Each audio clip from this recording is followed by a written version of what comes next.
ದುಬೈಗೆ ಬಂದಿದ್ದ ಸಂದರ್ಭದಲ್ಲೂ ನಿಮ್ಮ ಕ್ಲಾಸಸ್ ನೋಡಿ ನಮಗೆ ಅನ್ನಿಸ್ತಾ ಇತ್ತು, ಹಿಂಗೂ ಒಂದು ಕ್ಲಾಸ್ ನಡೆಸಬಹುದಾ, ಹಿಂಗಿದ್ದು ಒಂದು ಕ್ರಿಯೇಟ್ ಮಾಡಬಹುದಾ ವಾತಾವರಣನ ಅಂತ. ಯಾಕೆಂದರೆ ನಾನು ಈಗಾಗಲೇ ಹೇಳಿದ ಹಾಗೆ ಸರ್ಕಾರಿ ಕನ್ನಡ ಶಾಲೆಗಳು ಮುಚ್ಚೋ ಪರಿಸ್ಥಿತಿ ಇವತ್ತು ಕರ್ನಾಟಕದಲ್ಲಿ ಬಂದಿದೆ.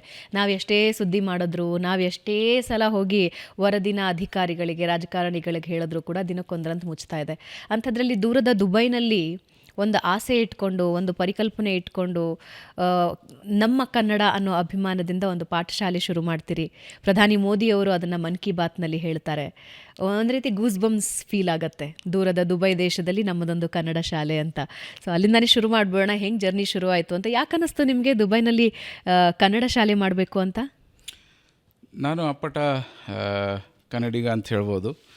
ಭರಮಸಾಗರ ಅನ್ನೋ ಕುಗ್ರಾಮದಲ್ಲಿ ಜನಿಸಿದವನು, ದಾವಣಗೆರೆಯಲ್ಲಿ ಓದಿದೆ, ಮತ್ತು ಬೆಂಗಳೂರಿಗೆ ಬಂದು ಸರ್ಕಾರಿ ಕಲಾ ಕಾಲೇಜಿನಲ್ಲಿ ಇಂಗ್ಲೀಷ್ ಮೇಜರ್ ಡಿಗ್ರಿ ಮಾಡಿ, ಆದರೆ ಇಲ್ಲಿ ಕನ್ನಡ ಕಾರ್ಯಕ್ರಮಗಳಲ್ಲಿ ಭಾಳ ಸಕ್ರಿಯವಾಗಿ ಇರ್ತಾಯಿದ್ದೆ. ನಾನು ಕವನಗಳನ್ನು ಬರಿತಾ ಇದ್ದೆ. ನಿಸಾರ್ ಅಹಮದ್ನವರು ವೆಚ್ಚಿ ನನಗೆ ಬಹುಮಾನ ಕೂಡ ಕೊಟ್ಟಿದ್ದಾರೆ.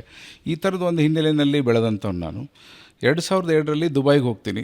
ದುಬೈಗೆ ಹೋದಾಗ ತುಂಬ ಅಪರಿಚಿತವಾದ ಜಾಗ. ಇವತ್ತು ಭಾಳಷ್ಟು ಕಮ್ಯುನಿಕೇಷನ್ ಇದೆ, ಎಲ್ಲ ಇದೆ. ಹಾಗಾಗಿ ಅಲ್ಲಿ ಯಾರೂ ನನಗೆ ಪರಿಚಯನೇ ಇರಲಿಲ್ಲ. ಆವಾಗ ನಾನು ಹುಡುಕಿದ್ದು ಕರ್ನಾಟಕ ಸಂಘ ಇರ್ಬೋದಲ್ಲ. ಹುಡುಕಿದಾಗ ಅಲ್ಲಿ 1985ರಲ್ಲೇ ಒಂದು ಕರ್ನಾಟಕ ಸಂಘ ದುಬೈ ಅಂಥೇಳಿ ಸ್ಥಾಪಿತ ಆಗಿತ್ತು. ಅದರಲ್ಲಿ ನನಗೆ ಕೆಲಸ ಮಾಡುವಂಥ ಒಂದು ಅವಕಾಶ ಸಿಕ್ತು. ಅದರಲ್ಲಿ ಒಬ್ಬ ಸಾಮಾನ್ಯ ವಾಲಂಟಿಯರಾಗಿ ಸ್ವಯಂ ಸೇವಕನಾಗಿ ಕೆಲಸ ಮಾಡ್ತಾಯಿದ್ದೆ. ಸೊ ಅಲ್ಲಿಂದ ಶುರುವಾದ ಜರ್ನಿ. ನನ್ನ ಮದುವೆ ಆದಮೇಲೆ, ನನಗೆ ಮಕ್ಕಳಾದಮೇಲೆ, ನನಗೆ ಅವ್ರ ಮಕ್ಳಿಗೆ ಕಲಿಸ್ಬೇಕಲ್ಲ ಕನ್ನಡ. ಸೊ ಮಕ್ಕಳು ಇಲ್ಲಾಂದರೆ ಅನಕ್ಷರಸ್ಥರಾಗ್ತಾರೆ ಕನ್ನಡದಲ್ಲಿ ಅನಕ್ಷರಸ್ಥರು. They are illiterates in Kannada. That I cannot accept. ನನಗೆ ಅದನ್ನು ಒಪ್ಕೊಳ್ಳೋಕ್ಕಾಗಲ್ಲ. ಅವಾಗ ಏನು ಮಾಡ್ತೀನಿ, ನನ್ನ ಸ್ನೇಹಿತರಿದ್ದರು ಭಾಳಷ್ಟು ಜನ, ಎಲ್ಲ ಇದೇ ಜೀವನದ ಒಂದು ಶ್ರೇಣಿಯಲ್ಲಿದ್ದಂಥವ್ರು. ಅವ್ರಿಗೂ ಅದೇ ಸಮಸ್ಯೆ. ಮಕ್ಕಳಿಗೆ ಮನೆಯಲ್ಲಿ ತಾಯಿ ಹೇಳ್ಕೊಟ್ರೆ ಪಾಠ ಆಗಲ್ಲ, ಅದು ಕಲಿಯಲ್ಲ ಅವರು, ಅಷ್ಟೊಂದು ಸೀರಿಯಸ್ನೆಸ್ ಇರಲ್ಲ. ಅದಕ್ಕೇನು ಮಾಡಿದ್ವಿ, ನಾವೊಂದು 40-50 ಜನ ಮಕ್ಕಳಿದ್ರು. ಅವ್ರನ್ನೆಲ್ಲ ಸೇರಿಸಿ ಒಂದು ಶಾಲೆಯಲ್ಲಿ ಒಂದು ವಾತಾವರಣ ಕೊಟ್ಟಾಗ ಅವ್ರು ಕಲಿತಾರೆ ಅಂತೇಳಿ ಡಿಸೈಡ್ ಮಾಡ್ತೀವಿ. ಆವಾಗ ಶಾಲೆ ಎಲ್ಲಿ ತರೋದು ದುಬೈನಲ್ಲಿ? ಅಲ್ಲಿ ಒಂದು ಸಣ್ಣ ಜಾಗ ತೊಗೊಂಡು ನಾವು ಬಾಡಿಗೆ ತೊಗೊಂಡು ನಡೆಸಬೇಕು ಅಂದರೆ ಭಾಳಷ್ಟು ಖರ್ಚಾಗುತ್ತೆ. ಸೊ ಆ ಖರ್ಚನ್ನು ಯಾಕೆ ನಿಭಾಯಿಸೋದು ಅನ್ನೋದು ಯೋಚನೆ ಮಾಡ್ತಿದ್ದಾಗ ನಮಗೆ ಯೋಚನೆ ಬಂತು, ಅಲ್ಲಿ ನಮ್ಮ ಸುತ್ತೂರು ಸಂಸ್ಥಾನ ಮಟ್ಟದ ಒಂದು ಶಾಲೆ ಇದೆ, JSS ಶಾಲೆ ಇದೆ. ಅದರದ್ದು CEO ಆಗಿದ್ದು DP ಶಿವಕುಮಾರ್ ಅಂಥೇಳಿ. ಅವ್ರ ಹತ್ರ ಹೋಗಿದ್ದು ಈ ಸಮಸ್ಯೆ ಹೇಳಿ ಕೇಳಿದ್ವಿ ನಾವು, ಈ ಶಾಲೆನಲ್ಲಿ ಒಂದು ಅವಕಾಶ ಕೊಡಿ ಅಂತ. ಅವರು ಸ್ವಾಮೀಜಿಗಳು ಬಂದಾಗ ನೀವು ಭೇಟಿ ಮಾಡಿ, ಖಂಡಿತ ಅವ್ರು ಒಪ್ತಾರೆ ಅಂತ ಒಂದು ಮಾತು ಹೇಳಿದಾಗ ನಾವು ಅವ್ರು ಬಂದರು, ಸ್ವಾಮೀಜಿಯವರು ಬಂದರು. ಶಿವರಾತ್ರಿ ದೇಶಿಕೇಂದ್ರ ಸ್ವಾಮೀಜಿಗಳು ಬಂದಾಗ ನಾವು ಕೇಳ್ಕೊಂಡ್ವಿ, ಬುದ್ಧಿ ಹಿಂಗೆ ಒಂದು ಕನ್ನಡ ಕಲಿಸ್ಬೇಕು ಅಂತಿದ್ದೀವಿ, ದುಡ್ಡು ಕೊಡೋಕ್ಕಾಗಲ್ಲ, ಶಾಲೆಯಲ್ಲಿ ವಾರಾಂತ್ಯದಲ್ಲಿ ನಮ್ಗೆ ಸಮಯ ಕೊಡಿ.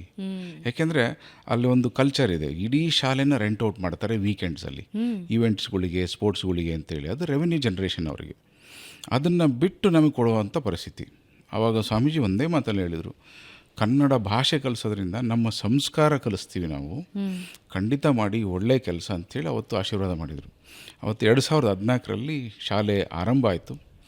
ಅಲ್ಲಿ 45 ಮಕ್ಕಳಿಂದ ಶುರುವಾಗಿದ್ದ ಶಾಲೆ ಅದು ಪ್ರತಿ ವರ್ಷ ಬೆಳೀತಾನೆ ಹೋಯಿತು.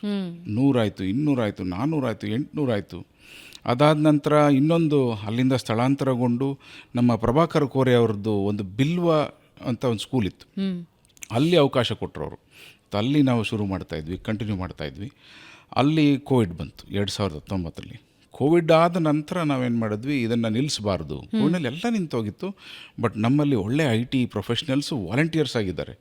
ಶಶಿಧರ್ ಮುಂಡ್ರಿಗಿ ಅಂತಿದ್ದಾರೆ, ಗಿರೀಶ್ ಅಂತಿದ್ದಾರೆ, ಕೊಟ್ರೇಶ್ ಯಾರ್ಲಗಟ್ಟಿ ಅಂತಿದ್ದಾರೆ. ಇವರೆಲ್ಲರೂ ಒಂದು ಒಗ್ಗೂಡಿಸಿ, ಗಿರೀಶ್ ಪಟ್ವಾರಿ ಅವರೆಲ್ಲರೂ ಕೂಡ ಸೇರಿಕೊಂಡು, ಇಲ್ಲ ಸರ್ ನಾವು ಮಾಡೋಣ, ಯಾಕೆಂದರೆ ನಾವೆಲ್ಲ IT ಬ್ಯಾಕ್ಗ್ರೌಂಡ್ನವರು, ಖಂಡಿತ ಇದನ್ನು ಮಾಡ್ಬೋದು, ಯಾವುದೇ ಕಾಸ್ಟ್ ಇಲ್ದಂಗೆ ನಾವು ಮಾಡ್ತೀವಿ ಅಂತ ಮುಂದೆ ಬಂದರು. ಆವಾಗ ಅದನ್ನು ಆನ್ಲೈನ್ ತೊಗೊಂಡೋದ್ವಿ. ಅಲ್ಲಿಂದ ಇಲ್ಲಿವರೆಗೂ ಆನ್ಲೈನಲ್ಲೇ ನಡೀತಾ ಇದೆ. That gave us an exponential reach. ಪಕ್ಕದ ದೇಶಗಳೆಲ್ಲರೂ ಕೂಡ ಬಂದರು. ಸೌದಿ ಇರ್ಬೋದು, ಕತರ್, ಬಾರೇನ್, ಒಮಾನ್, ಯೆಮೆನ್ ಎಲ್ಲ ಕಡೆಯಿಂದ ಬಂದರು. ಈಗ ಅದೊಂಥರ ಗ್ಲೋಬಲ್ ಶಾಲೆಯಾಗಿ ರೀಚ್ ಆಗ್ತಾ ಇದೆ. ಈವನ್ ಥೈಲ್ಯಾಂಡಿಂದ ಬರ್ತಾರೆ, UK ಬರ್ತಾರೆ ಮಕ್ಕಳು, ಆನ್ಲೈನ್ ಇರೋದ್ರಿಂದ. ಈ ಪ್ರಸ್ತುತ ವರ್ಷ 2436 ಮಕ್ಕಳು ನೋಂದಣಿ ಮಾಡಿಕೊಂಡು ಕನ್ನಡವನ್ನು ಕಲಿತಾ ಇದ್ದಾರೆ.